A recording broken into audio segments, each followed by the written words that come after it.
Bolo to rozbehnuté veľmi rýchlo, veľmi pod môj osobák. V podstate som to kus prepálila s nimi a potom na tom 2. kilometri som veľmi stuhla. Aké to bolo v tomto počasí celé súťažiť? Vlastne asi to muselo stať veľa síl? Tak počasie nebolo až také strašné, mňa aj teplo vyhovuje väčšinou.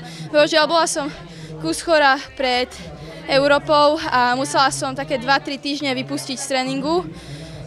Takže myslím si, že aj to do toho zahralo. Kedy si pocítila ešte ten náraz do tej steny, že vlastne si vedela, že to hovorí, že to bolo rýchlo rozbehnuté, a kedy si potom pocítila to, že musela si spomaliť?